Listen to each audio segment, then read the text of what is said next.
Nah, tema pembicaraan saya hari ini yaitu bagaimana dengan perasaan kita mencintai seseorang dan bagaimana dengan dicintai oleh seseorang. Nah, apabila kita mencintai seseorang berarti kita memiliki perasaan yang lebih kepada seseorang, bahkan itu perasaan yang sangat menggebu-gebu mungkin ya. Jadi ketika perasaan itu kita bisa melakukan hal yang lebih. Nah, kita selalu, kalau kita selalu sangat mencintai seseorang itu, kita pasti selalu berpikir bagaimana untuk membahagiakan seseorang tersebut. Bagaimana caranya supaya dia nyaman dengan kita, supaya dia bahagia bersama kita. Jadi itu kita yang mikirin gimana caranya. Beda halnya dengan kita dicintai oleh seseorang. Apabila kita dicintai oleh seseorang, jadi dia yang berlaku sebaliknya. Dia akan berusaha membahagiakan kita. Dia akan berusaha membuat kita sangat nyaman. Dia akan berusaha membuat kita selalu merasa senang dan kita akan selalu diperhatikan oleh dia. Nah, menurut kalian lebih senang dicintai ataupun mencintai? Nah, kalau menurutku saya lebih senang dicintai oleh seseorang.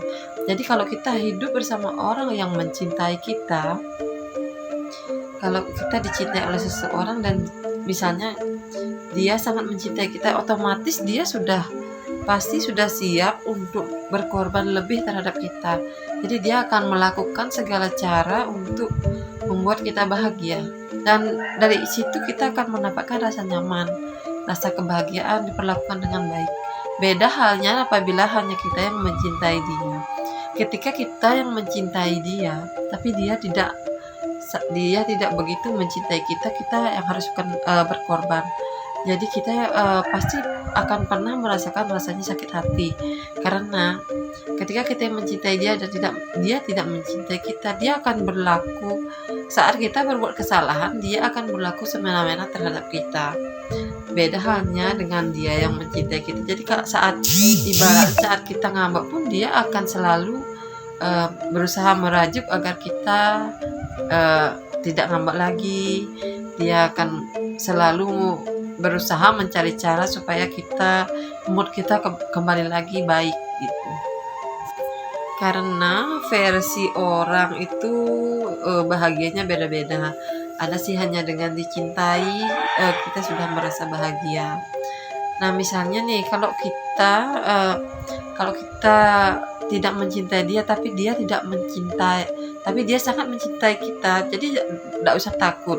Kita coba jalani saja dulu. Saya yakin hanya dengan kasih sayang yang dia berikan, perhatian yang dia berikan terhadap kita, rasa sayang yang dia berikan terhadap kita, kalau itu terjadi sering dan sangat sering, itu akan membuat hati kita nanti akan terbuka. Karena jujur pasti saat kita dicintai itu hidup kita akan lebih bahagia daripada bersama orang yang kita cintai. Nah, itu saja sih versi saya antara mencintai dan dicintai. Nah, bagaimana dengan versi kalian? Bisa komen ya. Semoga kita semua diberi kesehatan dan kebahagiaan selalu. Semua aktivitas hari ini berjalan dengan lancar. Terima kasih kalian sudah menonton.